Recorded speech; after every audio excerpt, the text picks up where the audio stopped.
Hey, it's Bronze and Modern Gods. Richard, what the hell was that at the beginning of the show? I have no idea. Okay, so obviously, if you're watching it on YouTube, you saw a little trailer for a live sale that we're going to have, our very first one. It's this Friday, July 24th. Starts at 5 o'clock Pacific. Yo, Long Beach in the house. And 8 o'clock Eastern time. This guy over here. Yeah. So join us. It'll be fun. It's going to be like no live sale you've ever seen. Trust me. It's going to be a lot of good stuff. Number one, good prices, a lot of weird esoteric stuff. You guys know there's going to be like maybe a Patsy or a Patsy Walker or a Marvel Western or 3. Who knows? Rich has got the variants and the keys all lined up. Mm-hmm. Yep. Maybe a cherry Pop-Tart in there. Oh my God, you filthy boy. I am. Yeah, so we're going to have some good stuff. So please, if nothing else, if you're not going to spend money, we don't care. Come hang out. We're going to be hanging out for a couple hours on a Friday night talking funny books. So join us. It'll be fun. So today we're talking about, we got a normal show to do. First of all, we're going to talk about something that affects every single one of us collectors, and that is shipping comics. How to do it.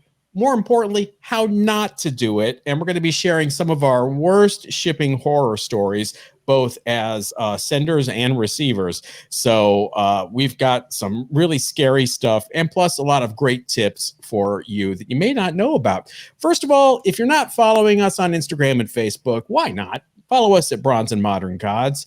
Give us a like and subscribe on this here YouTube channel if you're watching us on YouTube. And leave us a review on your favorite podcast platform, because every time you leave a review, an angel gets its wings. And I was waiting for that. And Richard texts me like, we got a review. So please give generously. I'm going to put in like Sarah McLachlan's Angel here, like those abandoned animal commercials. Leave a review. No angels have been heard in this making of this podcast. In the arms of the angel. Please give a review once a month. All right, enough of that. We've got a lot to talk about today. We've got some other stuff. We've got the modern book of the week, hot book of the week. We've got an artist spotlight of Bill Sienkiewicz. Yes, that's how you say it. And our underrated books of the week. But first, Richard, let's see your nerd shirt. All right, this is not a comic book shirt, but it is a nerd shirt. It is kittens riding unicorns. Okay. Well, two of my favorite things. I don't see the unicorns farting rainbows. That's the only thing I think is missing. Next shirt. Or laser beams coming from the kitty cat's eyes. You might want to work on that. I will. What about you? Well, I'm just being so self-promoting this week with my official Bronze and Modern Gods shirt. And check out the back. Hey, can you see that? Nice. Do you want one? I do. Well, then buy one. So we'll get one out to you eventually. Let's talk about our hot book of the week. The last few weeks, it's just been slam dunk after slam dunk. There's no debate. This week is no exception. You take the lead here. Tell everybody what it is. Man, the market is so hot, and I don't really see the driving force behind it, but this week it had to have been Donny Cates and Ryan Stegman's announcement of in December the Null arc, and because of that, the Venom title has just taken off. Venom 26 is the current issue, and it is on fire. There are variants across the board that are selling out instantaneously. It is nuts. It's like almost every other issue in this run is a key. You've got number 3 is on fire, number 9 is on fire, 25 in the variants, now 26, and now we're getting 27. It's not even out yet. There is a variant cover by Clayton Crane that just went on sale yesterday at noon Eastern time. I was sitting there at 11:59 refreshing the browser. It popped up. I immediately went in and purchased a CGC signed copy because Clayton does this awesome multicolored signature, and managed to get my slab. Oh, you got one. I got one. It was I was in and out in no more than 10 seconds. I had rehearsed the whole process, and I had already logged in. I had prepped everything 1 through 3. Got it. but went back to get some raws, and they were gone. 20 Wow. seconds, this thing sold out at KRS, which is the place that I was purchasing. There were some other vendors that were selling them. They sold out almost at the same time. It's amazing. This is a book that's not going to be out until August, but it is a striking cover. It's Venom with an American flag wrapped around him, sort of like Clayton's Spider-Man #1 that he did a variant cover for with the same look. So Patriotic. it is patriotic, and it's obviously hot. It's on eBay. The pair of raws are already going for $500. Oh my God. It's crazy. It's crazy. Obviously, that price is just a FOMO price, but it's going to settle down to something that is going to be more than the $50, 40. I can't remember what it was for the pair that the original book cost. And this book literally just came out on Saturday. It is amazing. Weird. It seems to all be leading up to something that's not even happening until December, right? Right. But it's FOMO. People are caught up in the energy behind the Venom title right now. It's one of those titles. Donny Cates has really invigorated it, and it's driving people to buy things that they may not buy normally, just because Venom is such a hot book. So in December, we have a book coming out that I want to get it right. King in Black? That's the name of the arc, according to Donny Cates. He did an announcement on YouTube or some other social media. Can't remember right this minute. He and Ryan Stegman did an announcement, and they said in December, King in Black is going to come out, and it's going to change the Marvel universe. That's grandiose talk, but if anybody's going to change it, it's going to be Donny Cates. He's kind of that carte blanche right now, doesn't he? He does, because he delivers on really powerful stories, really driving stories, and sales. That's the thing that Marvel looks at, is the number of books that this man sells. So I'm excited about it. I've been buying all of the Venom titles. There's so many variant covers that are excellent for 26. That is amazing. There's covers from Inhyuk Lee, from Clayton Crane. There's just a variety. Peach Momoko has a gorgeous cover for that issue. It's insane. Greg Horn, I mean, the man behind Marvel. Oh, Greg Horn's cover is beautiful. It's another one of the covers that I managed to get a signed slab for, and I'm waiting forever for that, obviously. But no, normally when you get all these, like a variety of covers, there's some dogs in the kennel there. But every one of these is just like really good, and people get really excited about their release, and they sell out almost instantaneously. I tell you where my mind goes when I see this just volume of variant covers for each of these issues. Looking in GPA and go collect in the future is going to be a nightmare. Where's my variant? Yeah, I have a feeling, people are going to be doing searches by barcode, because if you're trying to figure out which one of this is based on the text in any of the online services, it's going to be tough. Let's talk about number 26 specifically. It came out last Wednesday. It's the first appearance of a new character called Virus, which we're going to find out a lot more about. It's a heavily speculative book. I mean, my local LCS, it was weird. Again, I don't know if it's the shop I go to, but it's kind of the same thing I had with Thor #5. They were out of the regular edition, but they had like a ton of the variant at cover price still. So I'm like, all right, I'll just take the variant. I don't understand. Yeah, I think it's a good buy. The jury is out on Virus as if whether or not he's going to be a viable character long term. And so, I would be cautious until we know more about the character. There's some rumors about him being related to a character that appeared in Venom #1. We'll see. I have faith in Cates in terms of him driving the story, but in terms of where the money needs to go in terms of investment, I think the jury's still out. Still, the covers are so good. As an old school collector, what makes me feel really good about all of this stuff with Thor and Venom is that it's storyline driven. I mean, the art is definitely part of it, but people are actually reading these things and they're excited about where these stories are heading and these characters. And that's the difference for me between this kind of speculation and that early 90s speculation where it was like, you got to buy this. X-Men #1 speculation where, you're buying it because you were told to buy it. Right. No, I agree with you. The story for change is driving this. It's the same thing with the old X-Men, Days of Future Past, where the story was so compelling that it drove the value of those books up. Not for there were no first appearances in some of those in that story arc necessarily, but the story was so compelling that it drew people in and people bought it and still collect it. Dark Phoenix. I mean, there you Yeah. go. Still a classic to this day. So there you go. If you can grab any Venoms you see, grab them. I guess that's the moral of this story.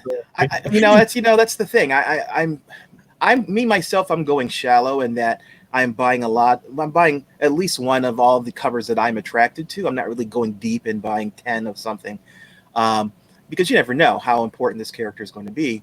But the covers are gorgeous. I love them. I buy them just to put in the PC. They look great.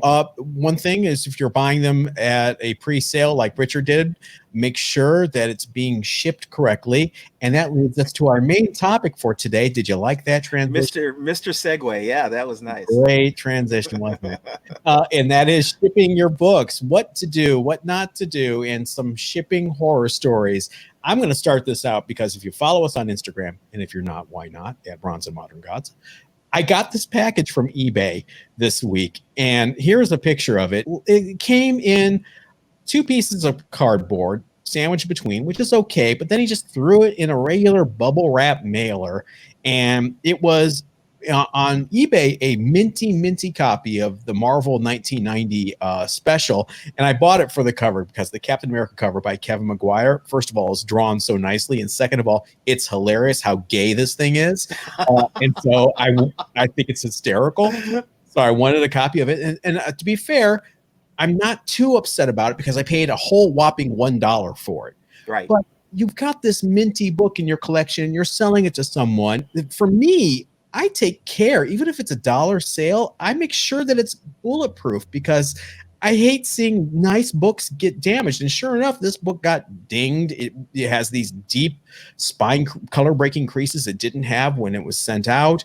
The jerk in me is like, go leave bad feedback and get your money back. And the other part of me is like, John, it's $1. Let it go.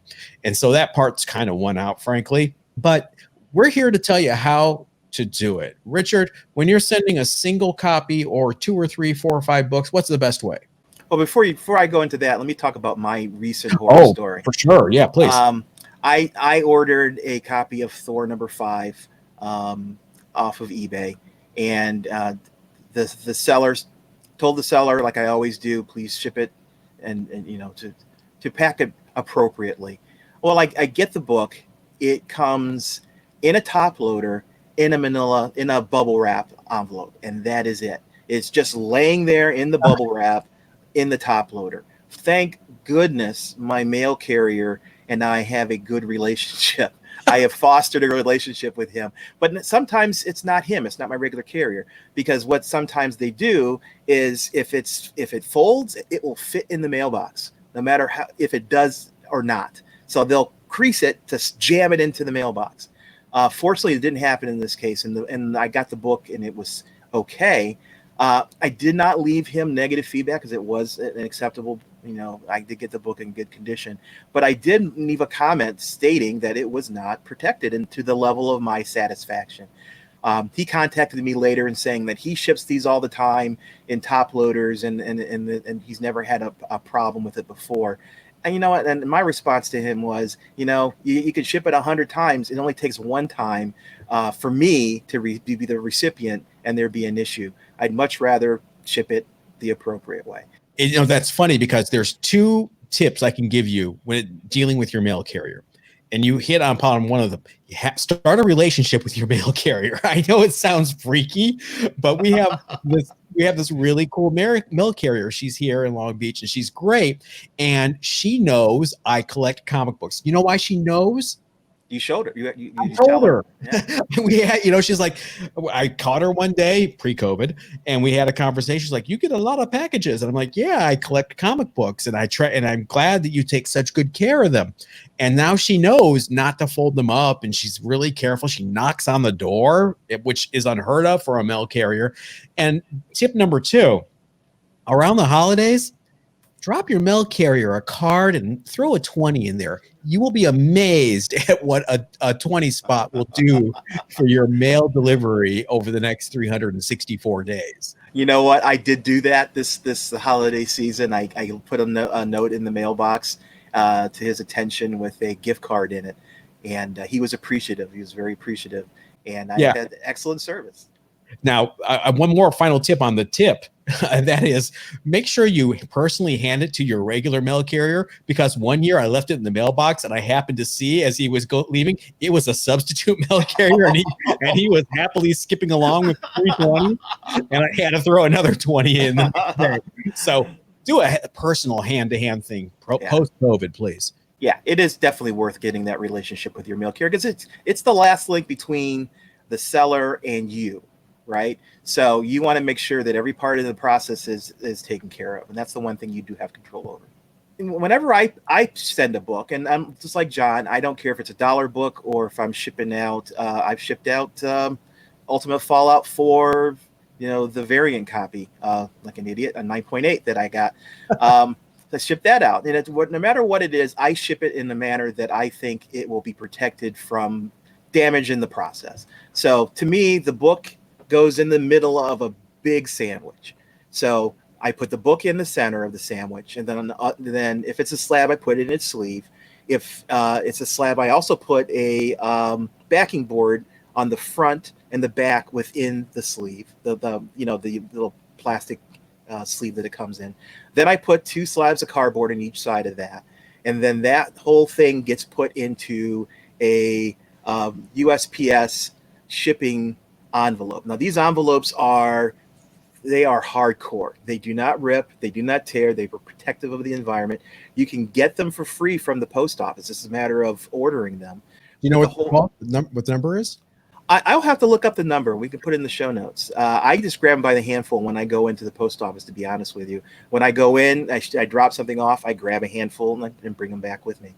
But the nice thing about these things is they will protect it from rain. For example, it may not be a great protection, but it is a protection from it. So that whole thing, the whole sandwich goes into that. Now that thing gets butt wrapped in bubble wrap, and then that whole cocoon then gets. My wife bought this 4-foot tall roll of butcher paper. She paid $10 for it.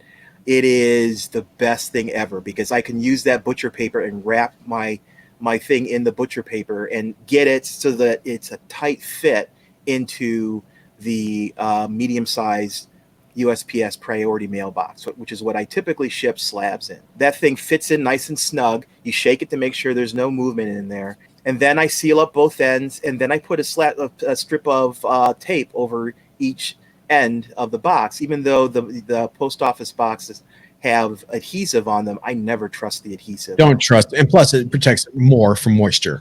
Right, absolutely. It's a perfect thing to protect from moisture. Yes, on the sides. Yeah. Because the sides will bow, especially if it's packed tightly. And now that whole thing is all set, and at that point, I will put on the pre-printed label, and it goes in the pile ready for the post office. So, John, what about you? What do you do for if you're just raw books? Well, for raws, it's real simple. You go buy a box of Gemini mailers. They sell them in packs of 25 and 50 on Amazon, super cheap. I take a raw book, I put it in a top loader if it's just by itself with a backing board or 2. I then put 2 pieces of cardboard that when you get your books back from CGC, they often put these pieces of cardboard in with you. I cut them down so they cover both sides of the top loader. I fold it in the Gemini mailer. I seal it up nice and tight. And then I put it in a legal sized priority mailing envelope. They don't have those at a lot of post offices. You can't pick them up there. But go to USPS.com, type in legal size in the search bar, and there it is. They will deliver them to your house for free. You don't have to do boo. They'll bring it right to you. Your mail person will hate you for it, but that's their job. For slabs, I kind of do what you do, but I go a little Inception, box in a box kind of thing. Yeah. I take it, I put bubble wrap around the slab. I then make sure it's packed into a 1095 box. You won't find these at the post office either. Again, go to USPS.com, type in 1095, and you'll see they come in bundles of 25. have it shipped to your house along with some priority medium boxes, also in bundles of 25. Free, people. You don't have to pay a thing. You put it in the 1025, or sorry, the 1095, seal it up, put it inside the medium box, seal it up. Inception. Box and box. No, that's awesome. I could definitely see, and that's something I haven't done yet, but I could definitely see the advantage to that. Try crushing this, post office. Good luck. It's the OCD in me. I went and bought fragile stickers from Amazon, and you get like a big roll of them for like super cheap. You just put some fragile stickers on it. And I've sold over 500 books on eBay back in the day. I've never had a problem shipping. In fact, my reviews are like, wow, this is bulletproof shipping. This guy's great. So it also helps with customer service and reputation. Now, I also have to make one other recommendation. If you are like me and you buy books, those books will come to you either from a vendor or from individuals. They will come to you wrapped in bubble wrap. Save it. I recycle everything. I'm going to put a shot of my garage right here on the video. It's going to be funny. Trust me. Look at that. I save everything. All the bubble wrap, as I unspool my book from it, I spool it up, put a piece of tape on it, and it goes in my pile. I save Gemini mailers because Gemini mailers also make great wraps. I can talk about how you put sandwich cardboard around slabs. Well, if you take a Gemini mailer, cut the tongue out of it, which is the part that flops over, it is perfect for a slab. It fits over 3 sides of the slab. You just put tape on the one end and bingo, you've got yourself a nice sandwich that your slab fits into. So I save everything, and it drives my wife crazy. But I try to be organized about it. I have cardboard in one pile. I have all the bubble wrap in another. Let me ask one thing. Let me plead with the listeners and viewers who are watching this podcast. Do not send peanuts. Do not pack your stuff in those little styrofoam peanuts because they go everywhere. I think the only worst possible thing they could use is glitter. Don't even say that. If I get it everywhere, I am just going to steal it and send it off to you. Yeah, I'm with you. Packing peanuts, come on. First of all, if you're watching or listening to this podcast, you're hardcore. You're really into this. So we get it. This is almost zero cost to you because you're recycling things you're already getting from other people. So take the extra time. You'll feel good. Your customers will feel good. Everybody feels good. I haven't paid for shipping materials. I mean, other than buying the labels because I have a label printer. Other than that, everything's free. There you go. And the Gemini. I do buy Gemini mailers for new stuff that I'm shipping out. But other than that, it's cheap. So go to USPS.com, get those things we've recommended, 1095 boxes, priority medium boxes, legal size mailing envelopes. Go buy some Gemini mailers. We'll have everything in the description, links, and take care of your books. People will love you for it. So shifting gears to our artist of the week, boy, a polarizing artist, I think is fair to say, because I love every single thing this guy does. Meanwhile, this guy over here has issues with a few things. Bill Sienkiewicz. Now, Bill Sienkiewicz started out, no surprise, he would admit this, as a total Neil Adams clone. He was doing Moon Knight for the Hulk magazine, and he got noticed there. It was kind of like Marvel's take on Batman, complete with Neil Adams, the art. He drew the cover, which I didn't realize until this last week doing a little research. The cover of Black Panther 14 was his first Marvel cover. I'm like, really? From the 70s run. And then Moon Knight gets his own book. The Adams stuff is still Adamsy. He does a little run on Fantastic Four where he's inked by Joe Sinnott, and it's like, what is this? Okay, fine. And then the Moon Knight stuff starts getting more experimental. He starts futzing around with page layout. He starts moving away from traditional anatomy. Then he goes on to the New Mutants with issue 18, and that's when Richard became a big fan. Oh my goodness! The New Mutants started off as being this, I don't want to say kids book, but it Yeah, ex babies. Yeah, it was a lot of younger characters who are fresh in their role as superheroes, and they were learning the ropes. And the art style was commensurate with that level of of character. When Bill took over the book, he took it from an average looking book to something on the moon. His, like you mentioned, his anatomy went, everything just went, it became very experimental. Now, for some of that, I could kind of see, because Warlock, which is one of the characters at the time, was an alien, and he gave it alien looks. But oh my goodness, some of the stuff that he did with like Legion was just, I had a hard time accepting it as part of a book that I had read for over a year. It took this really strange direction. The writing, I think, also changed, and it was one of the things that turned me off New Mutants, to be honest with you. And at some point, went from a book that I read every month to a book that I read every other month, then to a book that I simply bought and put it in a sleeve, and then it went into the collection. Meanwhile, I had given up on New Mutants because I can only take so much Sal Buscema art. Bob McLeod was not a big, art favorite of mine. And then I see what's happening on New Mutants. I'm like, whoa, what's going on here? And there's this huge demon bear with all this black splatter. And then I see Warlock with actual circuitry pinned on the art boards. And I'm like, I'm in 100%. I loved it. And then Elektra Assassin comes out. That's where I lose the plot a little bit, because it's cool now when I look at it.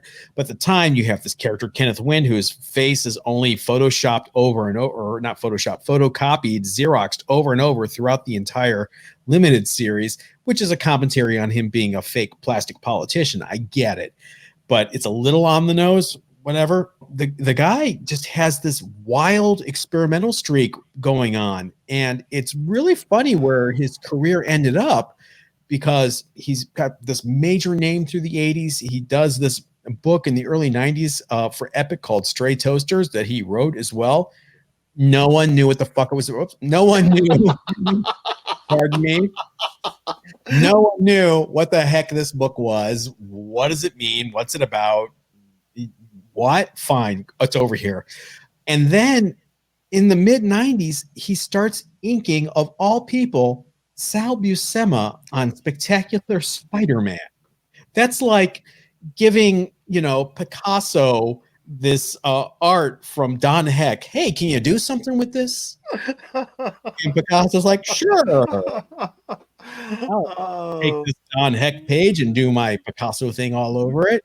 I loved it. I thought it was brilliant. And it was kind of, looking back now, retrospectively, it made sense, because Sal Buscema before that started inking himself, and he was inking himself kind of like a Bill Sienkiewicz style. And he had said in an interview that Bill was a big influence on him wanting to ink his own stuff. And I liked that. So it was kind of a natural progression to actually get the man himself to finish these pages. The art on these books are great. The story's in the middle of the Clone Saga, so you got to be content looking at pretty pictures. I mean, poor Sal and Bill will forever be tarnished as the two guys who had to draw the picture of Peter Parker striking Mary Jane. Not something you want on your resume. Looking back, it's really problematic, but that's how it was. So we love you, Bill. Yeah, let me make sure people understand. I did not appreciate his art, but I did appreciate his artistry, if that makes sense. I mean, he was being creative in a space that does not have a lot of room for creativity.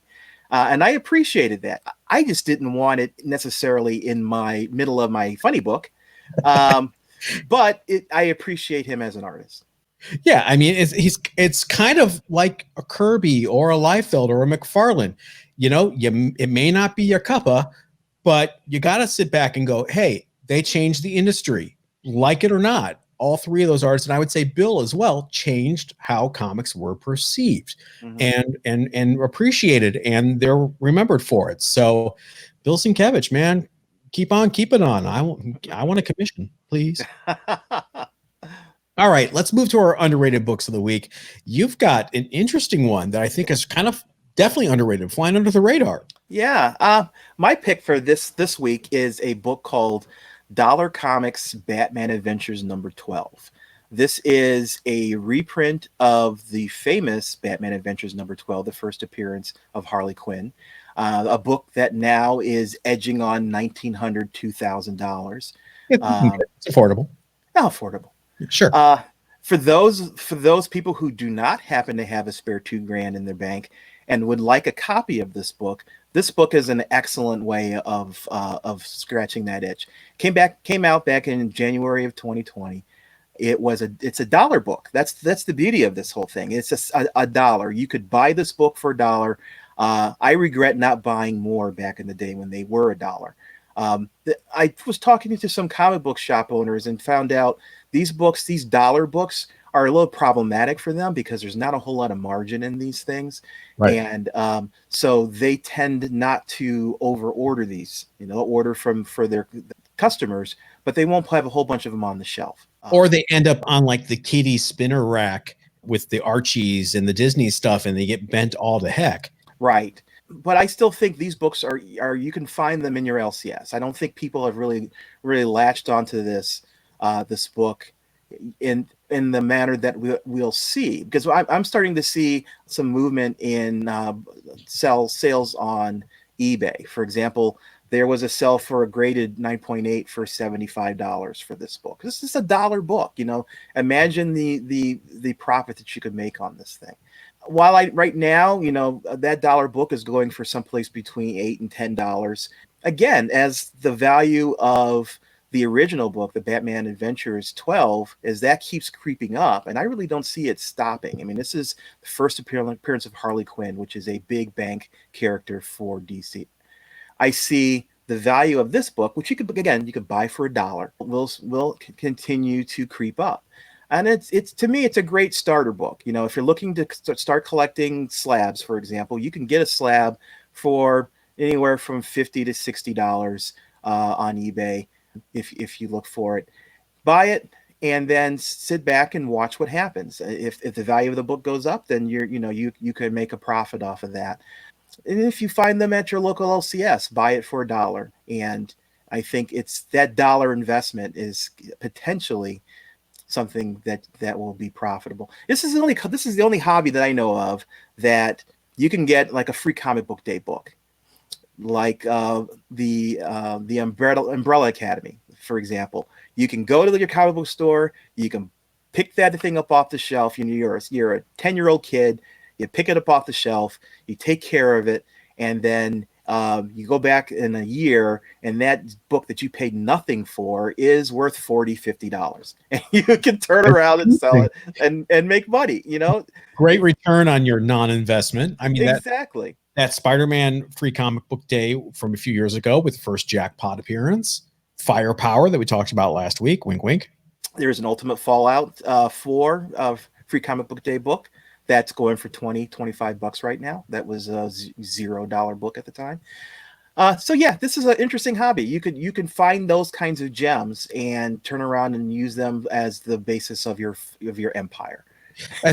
Younger folks coming in, the youngins, these are the alternatives to I'm never going to be able to afford the first appearance of Harley.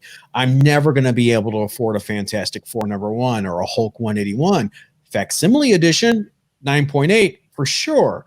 We talked about it a few podcasts ago. Marvel Tales, the first reprint of the Punisher, the first appearance of the Punisher. That Marvel Tales 1 reprint sells for some good coin. So no, for sure, these are good books to grab, especially it's $1. Come on, people. My underrated book of the week is actually a series of books that came out all through the 2000s. They stopped this line. It was the Marvel Essentials series. And now what these were pre-digital comics.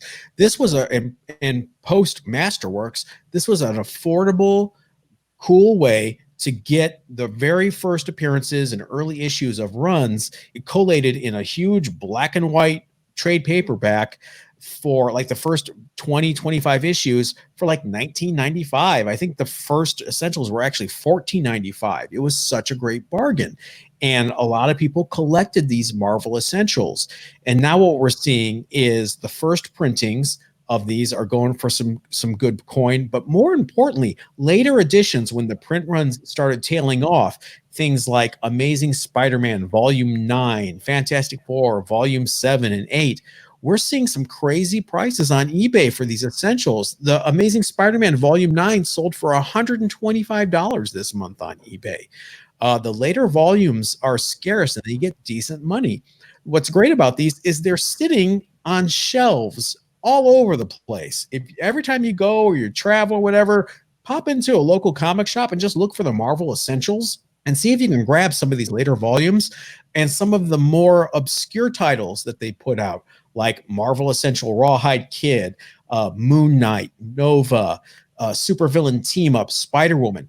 These go for decent money. If they're unread and they're pretty minty, you get some good coin for them. It's a good investment for like $20, and you can flip it for like almost 40, some cases $100 a volume. The one to really look out for is the Essential Godzilla, because Marvel got a special dispensation from Toho to do one printing collecting the entire Marvel Godzilla series. That was the deal. You guys get one print of this. No going back to the well. So as a result, that's probably the toughest one to find because it was one and done and it was out. So Marvel Essentials, go to your Goodwills or Salvation Armies, because people are dumping books everywhere. You'll see these. I see them all the time. And every time I see one, I'm like, yoink, and I throw it up on the bay. Yeah, so this is between the Masterworks and the Omnibus. Is that where it fits? Yeah, and they phased it out, understandably so, because now I think they've made their money, the investment's been made, that they now have what they call the Epic Collection, which is the same kind of concept, except they're in color. So, you know, for the same price almost, the Essentials not going to compete with the Epic Collection because, you know, I got rid of my Essentials and I went to the Epic Collection. Kind of wish I kept the Essentials now because that's what happens. But yeah, this was the first step. So that's it for this week. Hey, just a reminder, the live sale, the Bronze and Modern Gods first live sale is this weekend, actually on Friday, not this weekend, Friday only. We have a live, July 24th, 5 p.m. Pacific, 8 p.m. Eastern. Please join us. Just hang out with us for a little bit, humor us, buy some books, don't buy some books, ask some questions. There's going to be a lot of surprises. There's going to be giveaways. There are going to be cool books. Make sure you're following us on Facebook and Instagram at Bronze and Modern Gods. And please leave us a comment on YouTube or a rate and review on your favorite podcast platform. Did I get everything, Richard? You got everything. All right. We will see you on Friday night. So everybody have a great week. Stay safe.